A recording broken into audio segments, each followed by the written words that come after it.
Selamat datang di channel Puskesmas Paripurna. Kali ini kita akan membahas tentang cara memahami penjelasan dan memperdalam elemen penilaian instrumen akreditasi Puskesmas. Untuk kriteria seperti di bawah. Standar 5.2 Program Manajemen Risiko. Program manajemen risiko digunakan untuk melakukan identifikasi, analisis, evaluasi, penata laksanaan risiko dan monitoring dan review untuk mengurangi kerugian dan cedera terhadap pasien, staf, pengunjung, serta institusi puskesmas dan sasaran pelayanan UKM serta masyarakat. Upaya manajemen risiko dilaksanakan dengan menyusun program manajemen risiko setiap tahun yang mencakup proses manajemen risiko yaitu komunikasi dan konsultasi, menetapkan konteks, identifikasi, analisis, evaluasi, penata laksanaan risiko, dan pemantauan dan review yang dilakukan serta pelaporan manajemen risiko. A. Kriteria 5.2.1 Risiko dalam penyelenggaraan berbagai upaya puskesmas terhadap pengguna layanan, keluarga, masyarakat, petugas, dan lingkungan diidentifikasi dan dianalisis. Pokok pikiran. A. Pelaksanaan setiap kegiatan puskesmas dapat menimbulkan risiko terhadap pengguna lain, keluarga, masyarakat, petugas, dan lingkungan. Risiko tersebut perlu dikelola oleh penanggung jawab dan pelaksana untuk mengupayakan langkah pencegahan dan atau meminimalisasi risiko sehingga tidak menimbulkan akibat negatif atau kerugian. B. Program manajemen risiko merupakan pendekatan proaktif yang komponen pentingnya. 1. Proses identifikasi risiko. 2. Integrasi risiko meliputi risiko klinis yang berhubungan dengan keselamatan pasien dan risiko non-klinis meliputi risiko terkait manajemen fasilitas keselamatan, MFK, risiko PPI yang tidak berdampak pada pasien, risiko keuangan, risiko reputasional dan risiko strategis. 3. Pelaporan proses manajemen risiko setiap 6 bulan, dan 4. Pengelolaan terkait tuntutan, klaim. C. Identifikasi risiko yang dapat terjadi didokumentasikan dalam register risiko.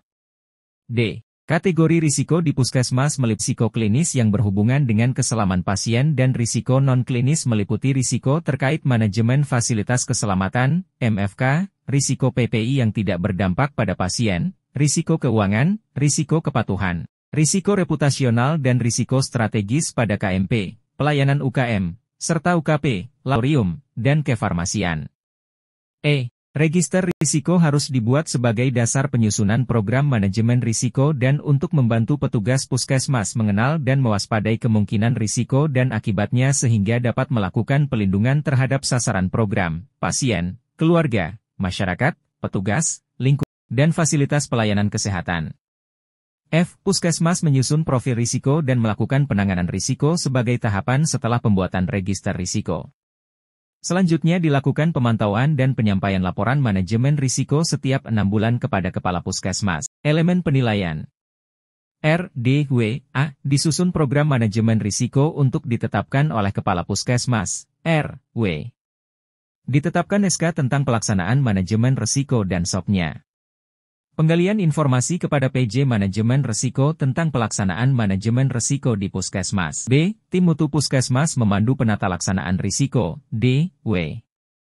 Bukti pelaksanaan manajemen risiko, yang meliputi poin B. 1. SDB. 4. Penggalian informasi tentang progres pelaksanaan manajemen risiko di Puskesmas. C. Dilakukan identifikasi, analisis dan evaluasi risiko yang dapat terjadi di puskesmas yang didokumentasikan dalam daftar risiko, D.W. Bukti identifikasi, analisis dan evaluasi risiko yang terangkum dalam daftar risiko. Penggalian informasi tentang proses identifikasi, analisis dan evaluasi risiko. D. Disusun profil risiko yang merupakan risiko berdasar evaluasi terhadap hasil identifikasi dan analisis risiko yang ada pada daftar risiko yang memerlukan penanganan lebih lanjut, D.W. Bukti profil risiko. Penggalian informasi proses penyusunan profil risiko. Berikut akan dijelaskan tentang maksud yang terkandung pada tiap elemen penilaian. Penjelasan kriteria 5.2.1 Identifikasi risiko. Elemen penilaian.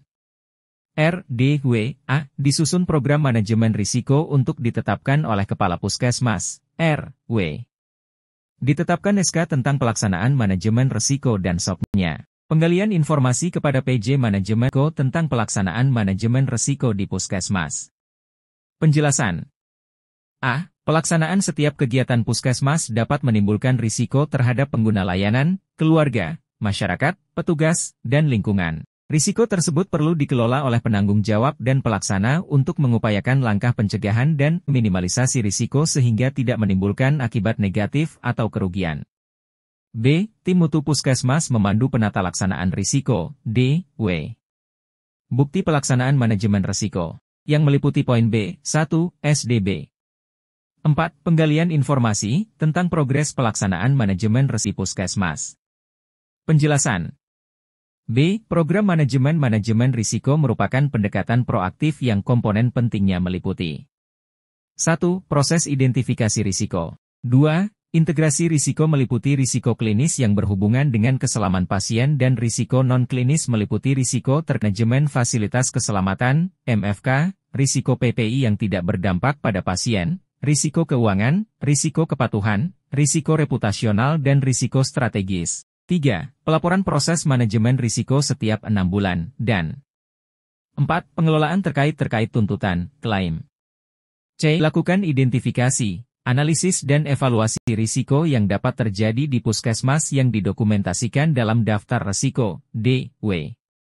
Bukti identifikasi, analisis dan evaluasi risiko yang terangkum dalam daftar risiko. Penggalian informasi tentang proses identifikasi, analisis dan evaluasi risiko. Penjelasan. C. Identifikasi risiko yang dapat terjadi didokumentasikan dalam register risiko. D. Kategori risiko di puskesmas meliputi risiko klinis yang berhubungan dengan keselamatan pasien dan risiko non-klinis meliputi risiko terkait manajemen fasilitas keselamatan, MFK, risiko yang tidak berdampak pada pasien, risiko keuangan, risiko kepatuhan, risiko reputasional dan risiko strategis pada KMP, pelayanan UKM, serta UKP, laboratorium, dan kefarmasian. E. Register risiko harus dibuat sebagai dasar penyusunan program manajemen risiko dan untuk membantu puskesmas mengenal dan mewaspadai kemungkinan risiko dan akibatnya sehingga dapat melakukan pelindungan terhadap sasaran program, pasien, keluarga, masyarakat, petugas, lingkungan, dan fasilitas pelayanan kesehatan. D. Disusun profil risiko yang merupakan risiko prioritas berdasar evaluasi terhadap hasil identifikasi dan analisis risiko yang ada pada daftar risiko yang memerlukan penanganan lebih lanjut, D.W. Bukti profil risiko. Penggalian informasi proses penyusunan profil risiko. Penjelasan. F. Puskesmas menyusun profil risiko dan melakukan penanganan risiko sebagai tahapan setelah pembuatan register risiko. Selanjutnya dilakukan pemantauan dan penyampaian laporan manajemen risiko setiap 6 bulan kepada Kepala Puskesmas.